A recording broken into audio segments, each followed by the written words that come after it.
A saint who understood the spiritual life with incredible depth and clarity is Saint Teresa of Avila, and she's one of my personal favorites. And throughout her writings, she hones in on a simple image: water. Teresa said that our souls are like a garden, and every garden needs water if it's going to live. Without water, everything dries up, the soil cracks, and nothing grows. And Teresa says that prayer is how the garden of our soul receives this water.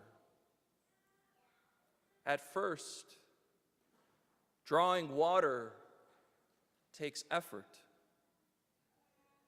Imagine hauling buckets from a deep well. We have to lower the rope, pull it up, carry the water some distance, and then pour it out.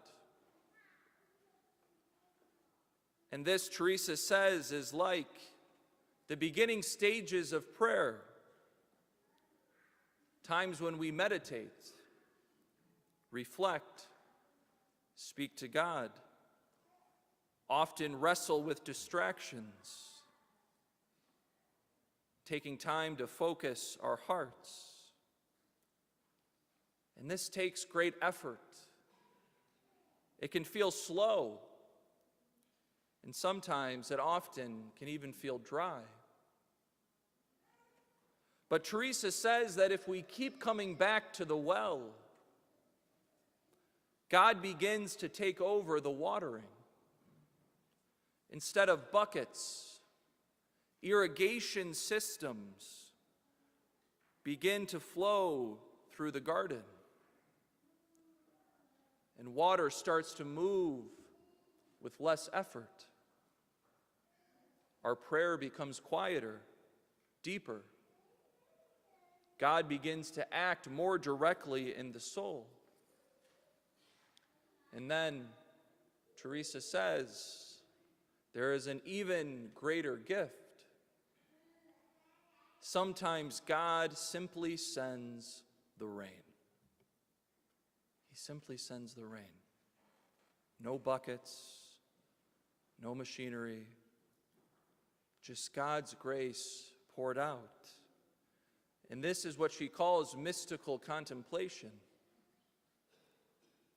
But Teresa encourages us that no matter where we are in the spiritual life,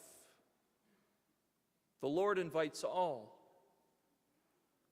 No one who comes to God thirsty will be turned away. And this brings us directly to our readings today.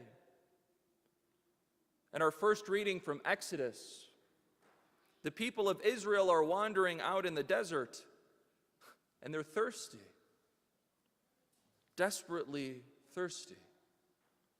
And the desert is crushing them. And so they begin to complain to Moses, "Why did you bring us out here? Was it to have us die of thirst?" But then God responds in a way that must have stunned everybody. He tells Moses to strike a rock, and from the rock flows out water. In that moment, God provided what seemed to be impossible. But this story, of course, is not just about physical thirst. It points to the thirst of the human soul. And that thirst appears in our gospel today. Jesus arrives at the well in Samaria, tired from his journey. And a woman comes to draw water in the heat of the day. And Jesus says to her unexpectedly, "Give me a drink." Very quickly, the conversation shifts from something ordinary to something much deeper. Jesus tells her, "Everyone who drinks this water will be thirsty again. But whoever drinks the water that I shall give will never thirst." Through this woman's sin, this woman has been drinking earthly water, a water that does not satisfy. But Jesus shows her, and Jesus shows all of us today, that there is another kind of water, living water. And this is exactly what Teresa of Avila is describing. Through prayer, God is watering our gardens. He's quenching our thirst. But none of it is possible unless we do one simple thing. There's just one thing we need to do. We have to admit that we're thirsty. We have to admit we're thirsty. The Samaritan woman did. The Israelites in the desert did. St. Teresa of Avila did. And they brought their thirst, instead of to earthly pleasures, they brought their thirst to God. And Teresa reminds us of something very comforting.